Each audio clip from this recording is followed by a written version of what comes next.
नमो नमः। मैं हूं ममता ठाकुर और आज हम पढ़ेंगे 7वीं कक्षा की संस्कृत की पाठ्य पुस्तक मंथन भाग 2 का पुनरावृत्ति वाला भाग। और ये है पाठ 13 से लेकर 15 तक की पुनरावृत्ति इसमें दी गई है और ये है पृष्ठ संख्या 86 पर। तो पहला प्रश्न इस प्रकार है, उचित पदेन उत्तरत। उचित पद से उत्तर दीजिए। यहाँ पर उत्तर दिए गए हैं, आपको बस चुनना है कि कौन सा उत्तर सही है। भारतस्य दक्षिणे कः अस्ति। भारत के दक्षिण में क्या है? तो दक्षिण में भारत के समुद्र है, तो समुद्रः यहाँ पर इसको हम सही करेंगे। और हिमालय जो है भारत के उत्तर में है। भारती कस्याः संतति। तो भारती किसकी संतान है? भारतस्य, भारत की संतान है भारती।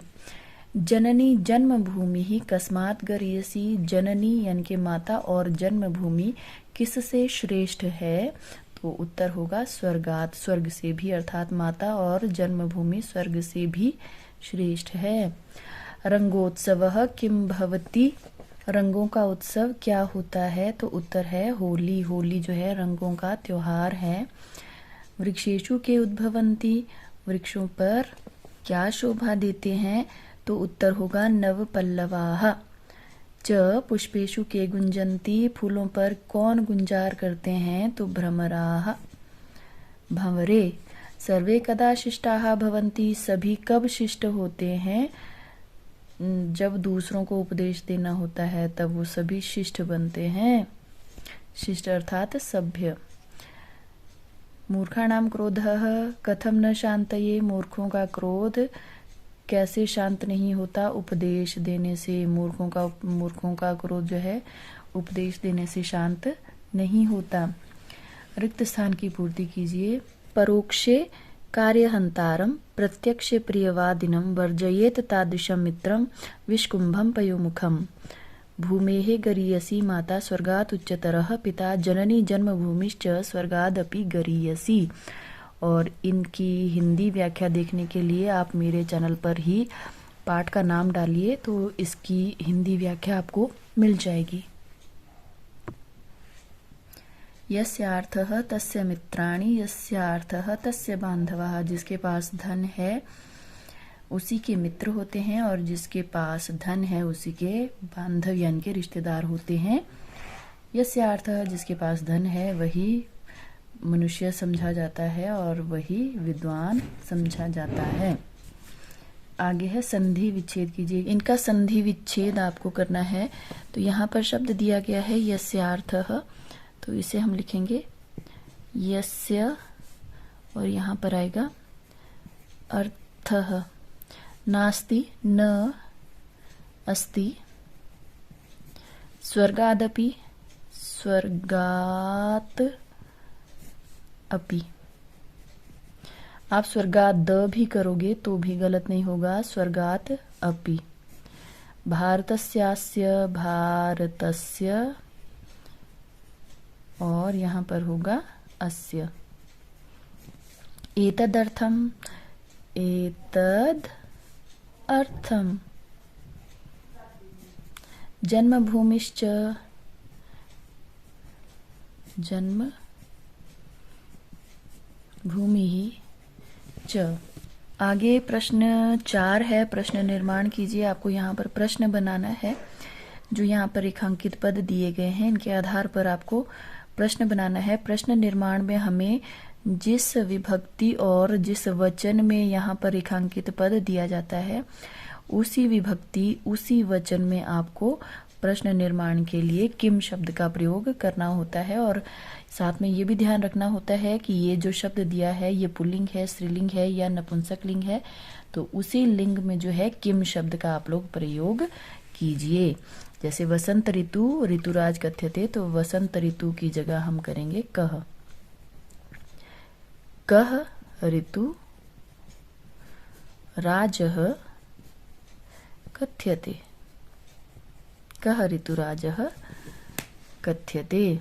और यहाँ पर आएगा, क्योंकि हम प्रश्न बना रहे हैं, प्रश्न निर्माण कर रहे हैं, तो प्रश्नवाचक चिन्ह जरूर लगाएं।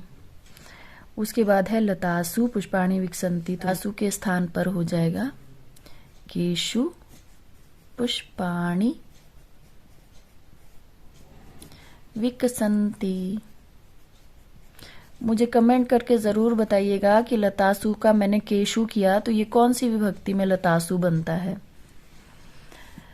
भारतस्य उत्तर दिशायाम हिमालयः अस्ति, भारत की उत्तर दिशा में हिमालय है।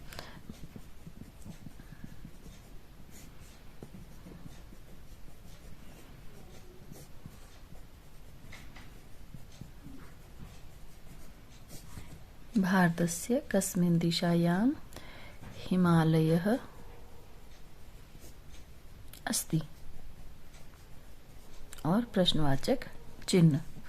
आगे है भारतीयाः सदैव भारतस्य रक्षकाः भवेत्, तो भारतीयाः इसकी जगह क्या हो जाएगा के सदैव भारतस्य रक्षकाः भवेत्। बस अब आपका काम यही है कि मुझे आप जो है प्रश्न निर्माण में खुद पता लगाकर बताइए, कमेंट करके बताइए कि वसंत ऋतु लतासु उत्तर दिशायाम भारतीयाः और सरस्वती में कौन सा जो विभक्ति है और कौन सा वचन है, और ये पुल्लिंग है या स्त्रीलिंग शब्द हैं, तो ये आप मुझे बताओगे। कमेंट करके आपको अपना उत्तर देना है। जनाः सरस्वतीं पूजयन्ति, तो जनाः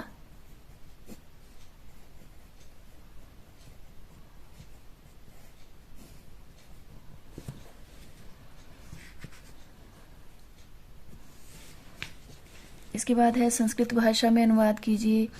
भारत में 6 ऋतुएं होती हैं। अब भारत में सप्तमी विभक्ति आएगी, कारक के अनुसार अधिकरण में पर होता है तो सप्तमी विभक्ति लगाएंगे भारत में, तो यहाँ पर हो जाएगा भारते 6 ऋतुएं होती हैं। षड ऋतवः भवन्ति। लोग एक दूसरे पर रंग डालते हैं। जनाः अन्योन्यस्य उपरि रंगान क्षिपन्ति। लोग एक दूसरे पर रंग डालते हैं या फेंकते हैं। आगे है शिशिर ऋतु के बाद वसंत आता है, तो शिशिर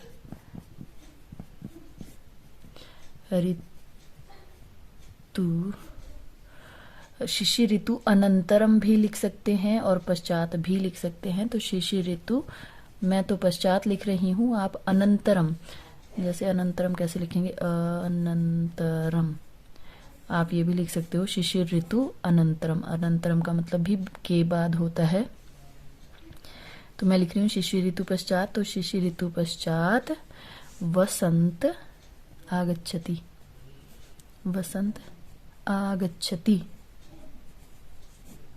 आगे है हम सब देश रक्षा के लिए तत्पर हैं। वयम हो जाएगा, वयम सर्वे देश रक्षा के लिए, रक्षायै, देश रक्षायै तत्पराः सन्ति। भारत के दक्षिण में सागर है और उत्तर में हिमालय। भारतस्य दक्षिणे सागरः या समुद्रः अस्ति, भारतस्य दक्षिणे समुद्रः अस्ति तथाश्च